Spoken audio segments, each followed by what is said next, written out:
Hello and welcome to our look at using stochastic oscillators in trading binary options.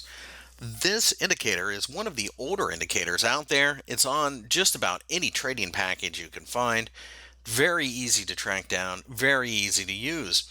Essentially, you have two lines that show momentum increasing and decreasing.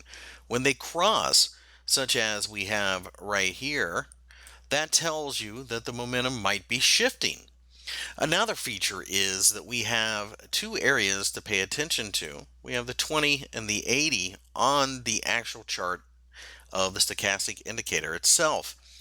Above 80 is overbought and below 20 is oversold.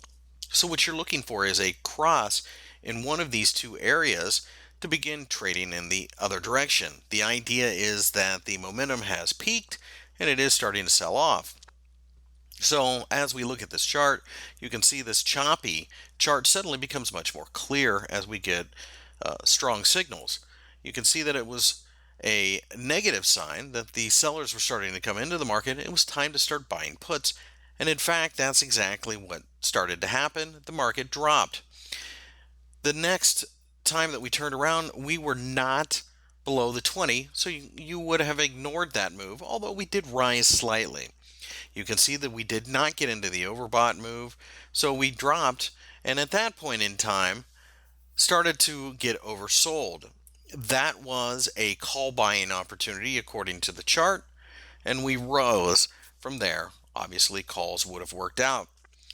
We crossed here well below the overbought area, so it was a non-signal. We did sell off quite drastically after that, and we got an oversold signal as we crossed. It's time to start buying calls. The calls did work out, and in fact, rose all the way to roughly here when we started to see momentum break down. And we were not only told that we were in overbought, but we were told that it was time to start buying puts again. And again, you can see that it worked out all the way down to here where we turned back around. The beauty of this particular indicator is that it's used by so many traders in the market. That keeps it fairly reliable because if enough eyes are watching the indicator, that means that enough people are reacting to it. It's particularly useful for sideways markets and can be found on just about any platform, as I said previously. It's very simple to use. You just wait for the lines to cross in the overbought or the oversold area and trade in the opposite direction.